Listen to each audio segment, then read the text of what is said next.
Episode 360. 360, dude! Starting to sound like the turtle from Finding Nemo. 360.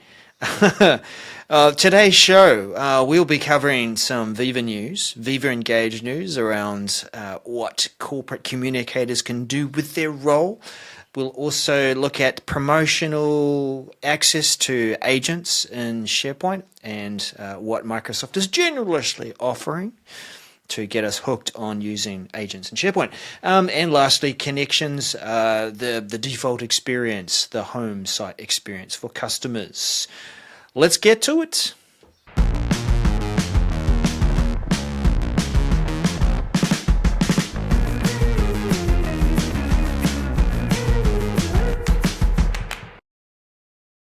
Hello, everyone.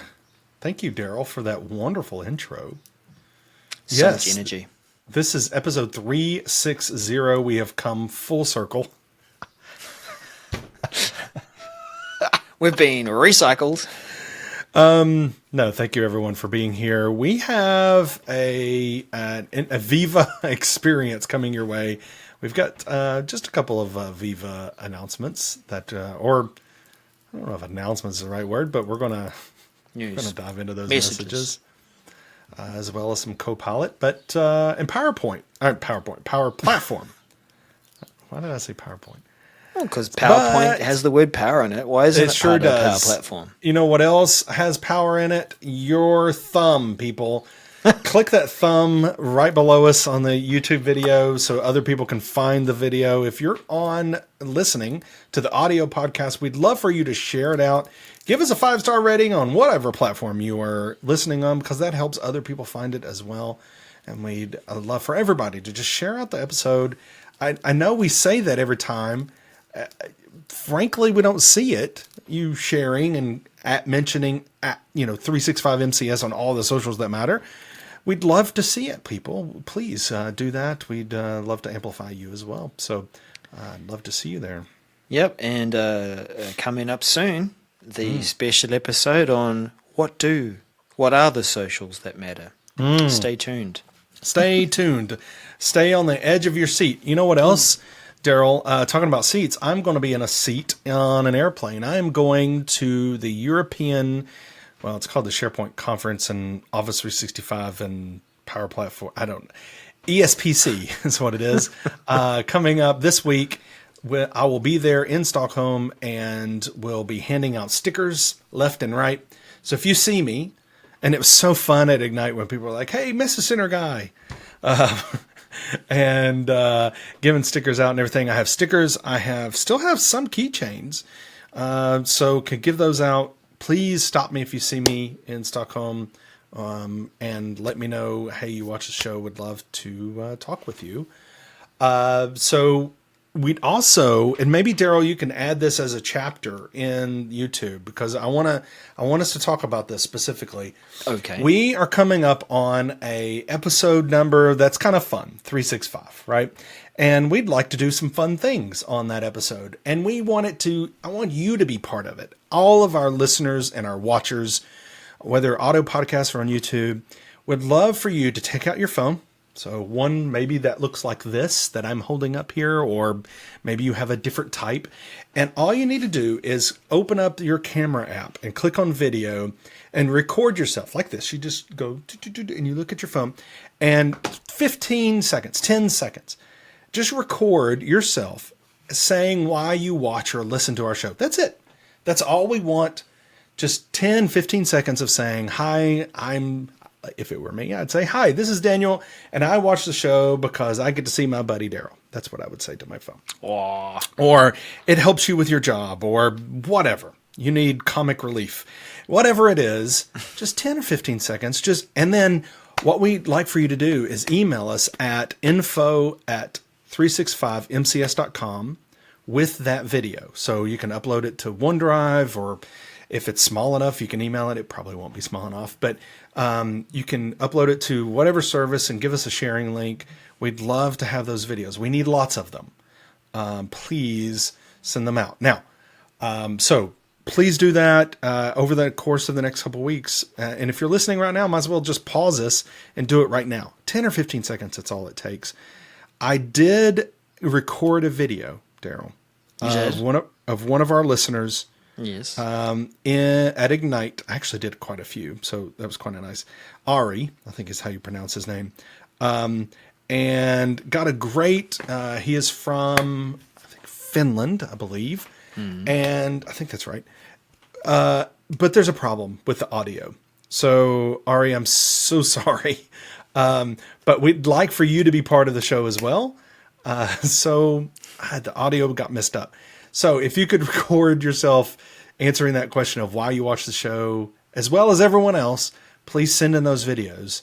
We'd love to compile those and have you be part of the show. Please, please, please, please, please, please.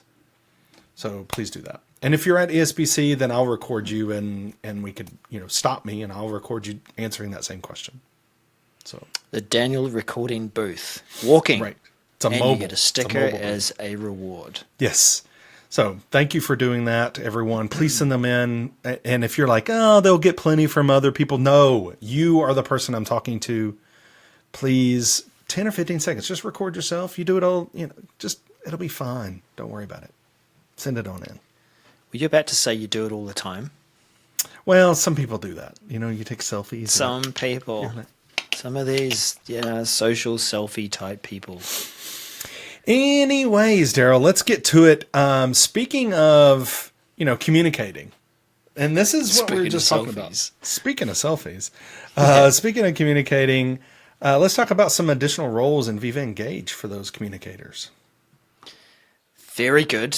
Viva Engage, additional permissions added to the corporate communicator role. This is MC 943573. Corporate communicator role.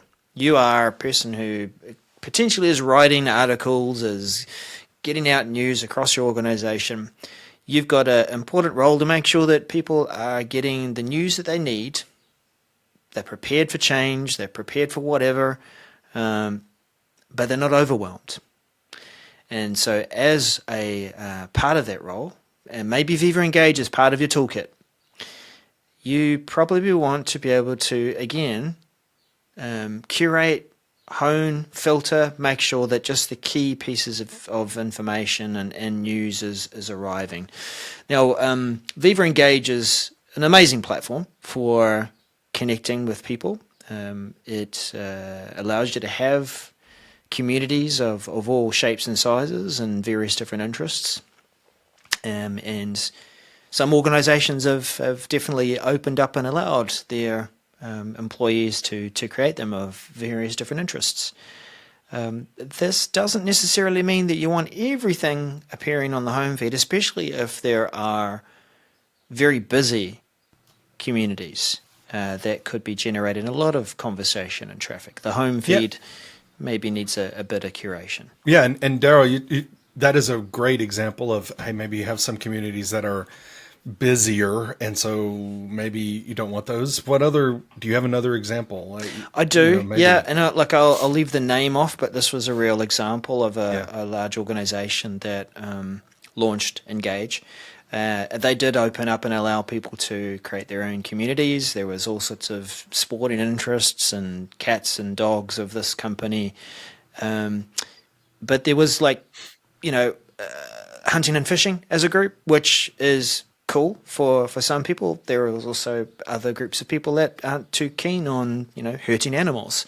And so there was a request to say, look, great and all that you have this group, but can we, not necessarily have it in the home feed? So they opted for that. Now, it's not an official community, so it's not been marked and sanctioned and saying, we are, going to promote and support this. But we do want people to still be able to support and engage in hunting and fishing. We just want to drop it from the home feed. And so, that's one way to use this feature. Yep, indeed. So the communicator role allows communicators, because admins can already do this, they can mark a community as official. This is an official source of news. It's an initiative for sustainability, or maybe you're going through a change in your financial structure and you want to talk about that, so you have a community for it, marked as official for public and private communities, and also whether or not you drop them, exclude them from the home feed. This is generally available beginning rolling out early December 2024 and complete by late December 2024. If you're in one of the corporate communicator roles, you'll have these options. Now, moving on to let's talk about Copilot this time. There might be some other things that I want to exclude from visibility. Daniel, tell us about what we could do with Copilot shortly. Sure. Microsoft 365 Copilot, an easier way for users to delete Copilot activity history in their Microsoft account. This is MC942826. So you're able to, right now, go to your Microsoft account, is what it's called. So you can go up there and click on your pretty little face up in when you're in some M365 webpage, SharePoint site, whatever, and go and click on My Account. And there, when you're under My Account, you go to Settings and Privacy, and you click the Privacy tab.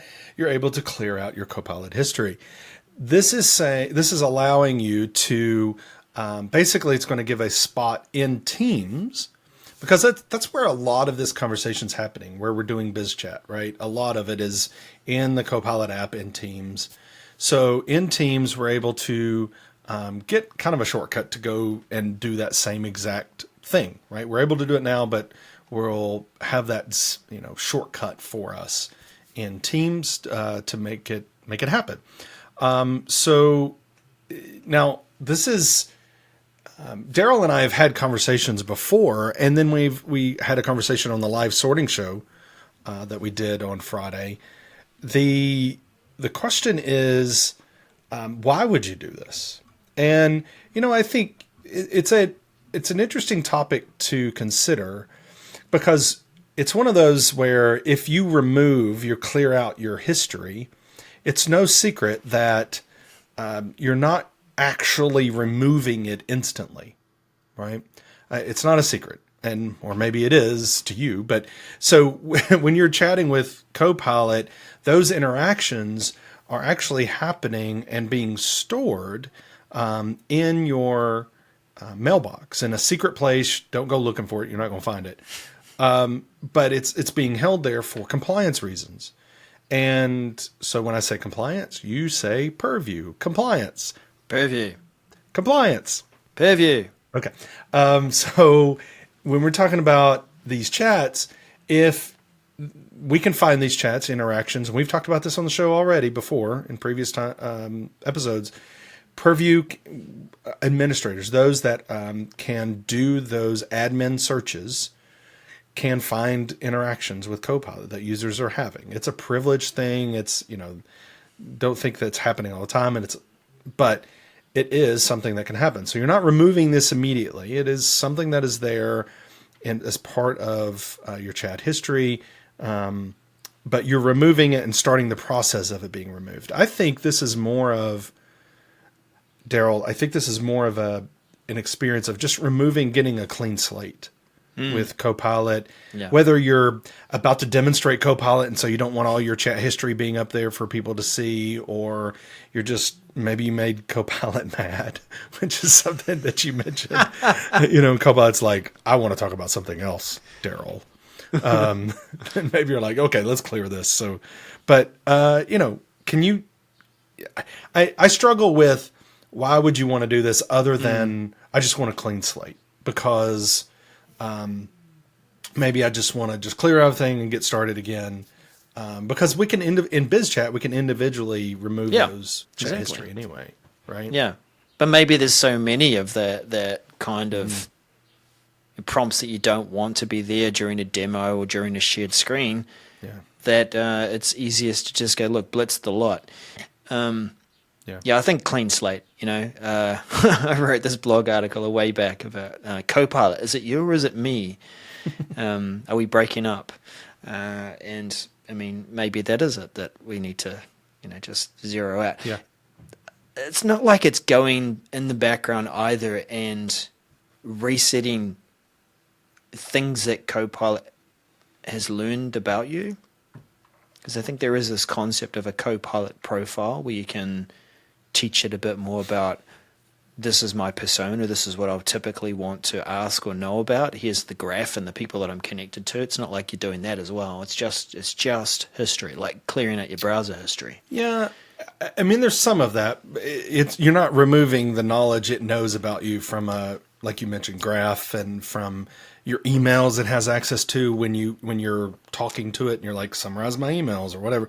I mean, it's going to have access to all of that because you give it access. So I don't think it's that. I really do think it's just clean slate. Yeah. But a little bit of that, our chat history. I don't want you referencing any of that while I'm working with you. I don't know. So this is rolling out mid-December, expected to be completed by late December.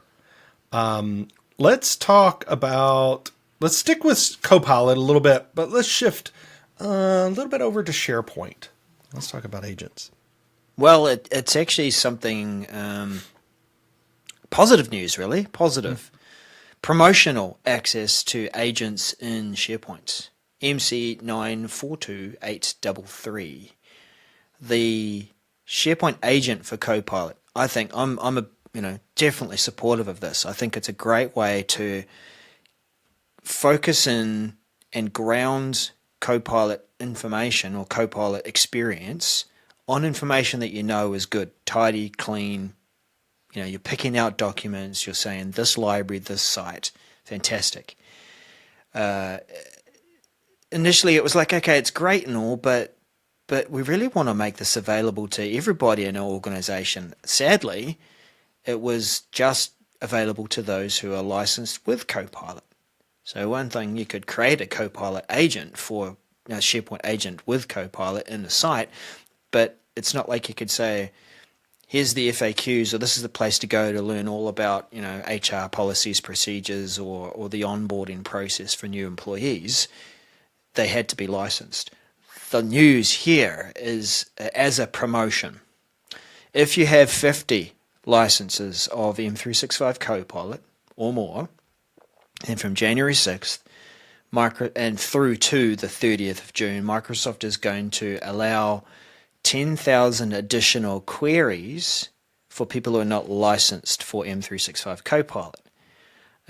That's great. It's absolutely getting people off to a good start and understanding and using the SharePoint agents for how they're designed to. But do you know a bit more about this, Daniel? How does it work, and what happens when we reach this limit, and what happens after the 30th of June? Yeah, I think so. This was announced at Ignite as one of many announcements, but of being able to, bring the power of agents is not in the one-to-one, really. I mean, it is, and it's powerful in that I can create an agent for this specific, site, and I don't have to worry about it, seeing other things and everything. Getting hallucinating. I'm really emphasizing on this content. Great. And looking at it. But the power is really being able to do that, but also give it to other people and letting other people use these agents and giving a little bit of self-service and that. So this is going to give you some additional credits. Like Daryl said, when you run out, it's going to give you a message saying, you're out, basically. And I think in the message it says that, it gives that indication. And you're going to, I think for me, this is kind of targeting smaller to middle-sized organizations, because 10,000 queries, which is what you get in addition, it is not, those could be used up a whole, just really quickly with a very large organization. So this is, I think, for those medium-sized organizations and small. And the power is really just, again, being able to create it for that specific site, have this agent, everything's an agent now in this Copilot world, but having this agent specifically for this SharePoint content to provide answers, and not just answers, but be a source for generating more content, it is really nice. And anybody's going to be able to go up there and click that Copilot, button in the top in the SharePoint, and click on that and create their own, or use one that has already been created for the site. Is it that? So I thought it was just that people could query. Can anyone, even those who don't have an M365 license, create a SharePoint agent? No, I think it's anyone. Those queries are for anyone to use them. Okay. I believe this is just for the. No, actually, it is for them to create. Yes. So users will be able to create agents and use them using these credits. Now, there's going to be some, and we actually had some interesting conversations last week at Ignite with people about agents, and we knew this was going to happen with, people using these. Is there's going to be a bunch of them. Can you imagine your intranet and people going in and creating agents? There could be dozens of them potentially. And what is that going to look like when you go and click on the Copilot button and do the drop down? You're going to see a bunch of Copilot agents. But I think so. There's going to need to be some governance around this. I don't think there's a way right now to prevent that. Logically, I think there's going to be there. I think there will need to be. Wouldn't it be great if you were the admin, you were the owner of the SharePoint site, and you could say, only people who are owners can create agents, or my agent is the only one that shows up in this dropdown. Any other agents that anybody else creates is under this other dropdown, that you have to go find. But it's my site. I want to make sure that, I don't know. There's some pros and cons to that, man. But anyway, it could get a little bit messy with how many agents could be created by users. And, and this is also, Daryl, a little bit of the, what's the analogy I can use that's clean? They're giving you a little taste of it, and get people used to it. And then come June, it's like, never mind, you got to pay for it. It's like, I got to pay for it. Yeah. But maybe look, there's something that could happen here. What if this shifted to a consumption model, where we'll leave those agents in place, and we'll just, a bit like storage in SharePoint, you can have keep topping up on the number of queries. Anyway, that's all assumptions and conjecture at this stage. That's right. Hey, that's why people watch the show. Maybe that's the value we add. We talk about the stuff you're already thinking. Yeah. And say, validated. We think that too. January 6th was when to look out for this, when it takes action. Let's start talking about topic maybe we don't talk about so much. It's like Fight Club, except it's Power Platform Club. Okay. Power Platform. Tenant isolation will be enabled by default across your tenant. MC 942-823.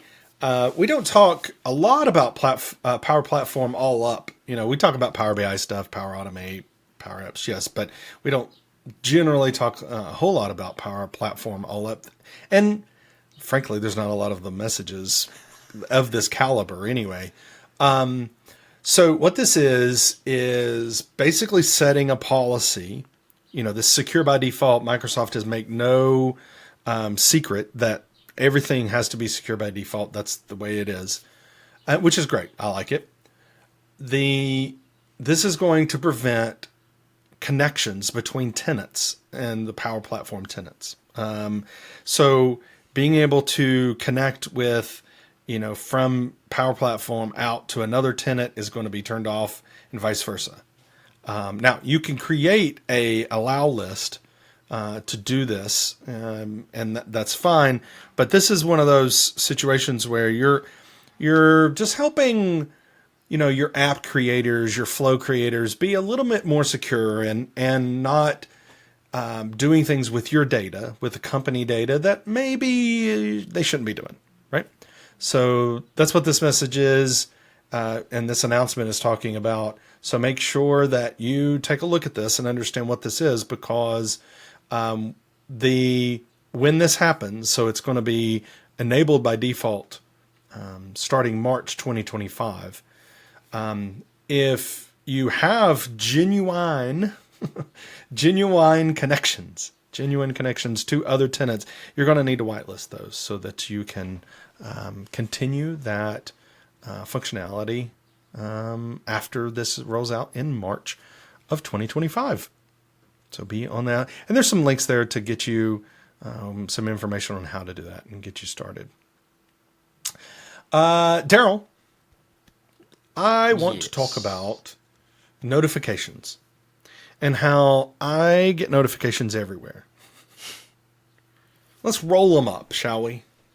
Well, yeah, why not? Let's have notifications rolled up and feeds everywhere around the world.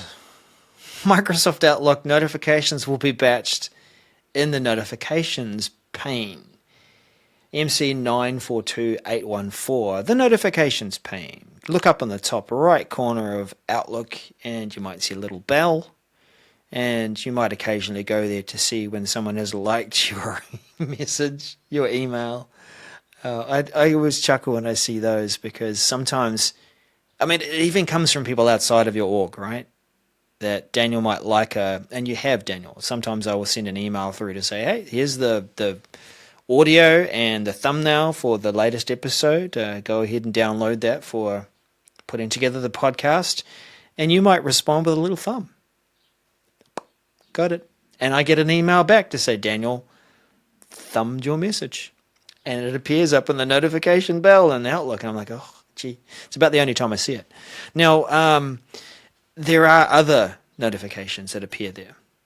One that is actually displayed in the screenshot quite well to illustrate the need for this change.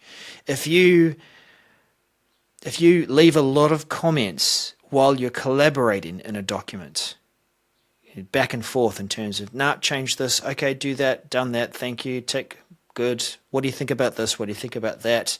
It starts to become almost like a chat in its own right. And before this change, your notification bell might be quite busy in Outlook. Bing-a-bing, bing, bing, all these different changes. This change, very simply, rolls those up, collapses them, creates a thread out of them. And that makes it far easier to see other notifications that might be just as, if not more important than all of those comments amongst the feed.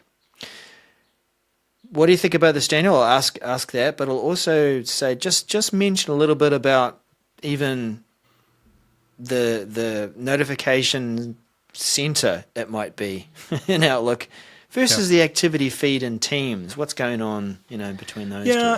So for this message specifically, I'll say, if for those that are creating a lot of content in their organization or interacting with people around content documents and pages, their notification feed may get pretty active with people making comments and all this kind of thing, thumbs up messages. Daryl loves those apparently. So it could get kind of active, and you might miss a pretty important one about a document that you're watching for or whatever. So this kind of batching things up, I think, is nice. In the screenshot, it shows how it's expanded, but it wouldn't be expanded in your notifications, but it'll show, that a document is being talked about. I like that. I like batching these things up so that I can go, ooh, that's the document that I'm kind of paying attention to. It's pretty important. I want to see what people are making comments on, so I'll go and look at that. I think from a standpoint of broader, idea of around notifications, we need to have a summit. We need to have where we have a united Notifications. United, well, like a united product team meeting, where we get everybody in a room. We sit around a big, kind of a semicircle, and we talk about what in the world's going on with notifications and how should we be doing this.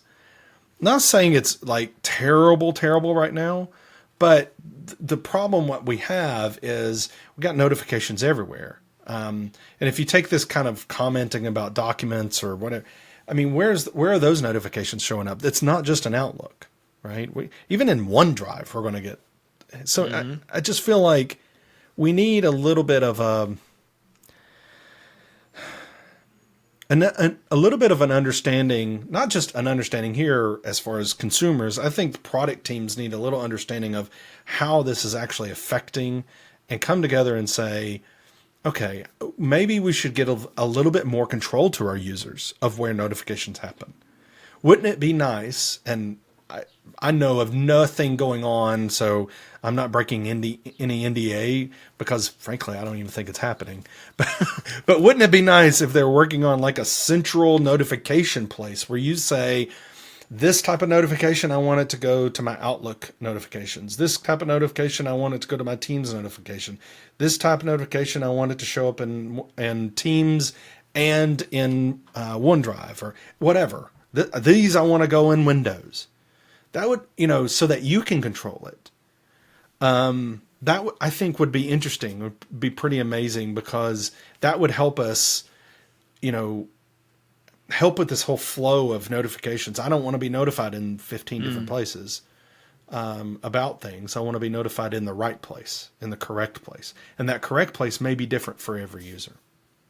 Yeah. Yeah. I'm off my soapbox now. But that's my feeling is that it would be nice. Now, what might actually also happen is people would take advantage of that notification center and turn them all off. And then they would have no idea what's going on. They're just like, don't bother me. It's like, well. You know what, though, Daniel? There'll almost always be an email notification. Right. And we've said this many times, right, Daryl? Email is the lowest, or the not lowest form, but it's like it's the base layer of every technology tool. You just talked about it. I thumb up your message. It puts a notification in your Outlook, but you also get an email. Right? I mean, if I make a comment in a document, it's all going to send you an email. But anyway, that's kind of what we're thinking here is that it just, we see these notification messages all the time and it's like, it would be great if you have been notified. Right. A little bit more control over it. Yes. All right. So batching, that's in summary, batching. Mm-hmm. Yes, targeted release. It'll arrive late November. Now-ish. Expected to be complete late December. General availability worldwide. That's the first time we've heard that phrase said that way this episode. Begin rolling out January 2025 and complete by early February 2025. And now on to our last message. Let's talk again. Let's return to Microsoft Viva and tell us what is happening with Viva Connections. Yes, this is Microsoft Viva Connections default experience for home site customers, MC 942817. Now, when I first saw this, it was, oh no, what are they doing? Like I saw the title and I'm like, another Viva Connections thing. They're going to like changing this up. They're going to force something on us. Well, they kind of are. This is, if you have not set up Viva Connections, and I'm going to put my shocked face on, there are people who have not set up Viva Connections. Absolutely. Yes, there are. There's plenty of them. If you've not touched it as an organization, not set up Viva Connections at all, then Microsoft is automatically going to set your home site as the default Viva Connections experience in the app and Teams. And basically make it available. I mean, doing that means, people are going to be able to, when they go into Viva Connections, they go to the app, they say go, in Teams apps, and go to Viva Connections, it's going to be that home site experience. Now, if you have set your Viva Connections experience. So either to the standalone, to that, default experience, or to a home site, SharePoint site, the intranet that you might have. This is not affecting you at all. So for most organizations, that means, okay, this is not going to affect you at all. But for those of you who haven't done it, this is what's happening. You don't have to do anything if you don't want to. Now you can go in and actually, if you want to turn this change off, there's PowerShell that you can set. You can, and basically it says turn off a home site. Or you can actually disable the Viva Connections app in Teams from the Teams Admin Center, and then nobody can get to it anyway through Teams. So that's how you would offset that change. I'm not saying you should, but that's how you would do it. I do want to pause for 1 second. Remember earlier we were talking about taking a 10, 15-second video of yourself. We'd love for everybody to do that. Tell us why you watch the show or listen to the show, so you can be part of the show. We're putting something together pretty special. So we'd love for you to take a 10 or 15-second video and just say, "Hi, I'm Daniel," or whatever your name is, and this is why I watch the show. You can do a Daniel impersonation if you want to. If you want to, Daryl's probably an easier one. Pushing that off.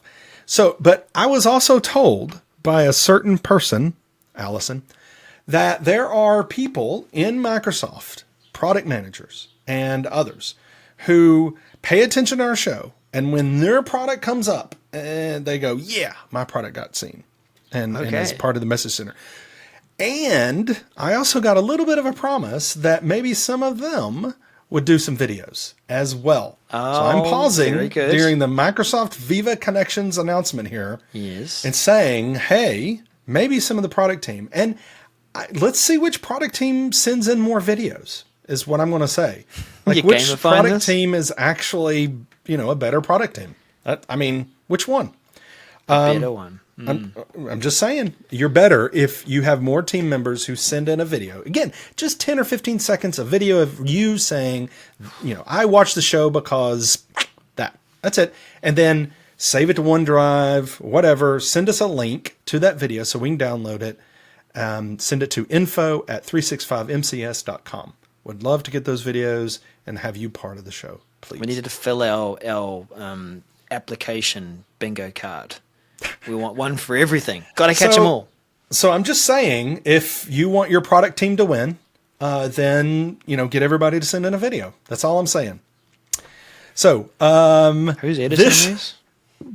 This message, this update is rolling out worldwide, general availability, mid-January 2025, expected to be completed by late February 2025. So for those of you that are not using Viva Connections right now, haven't set it up, haven't done anything, now's the time to either do that, and you could work with a partner like myself or Daryl, and we will help you set it up for your organization the correct way, or you're going to allow Microsoft to roll out this default experience. So, got to do something.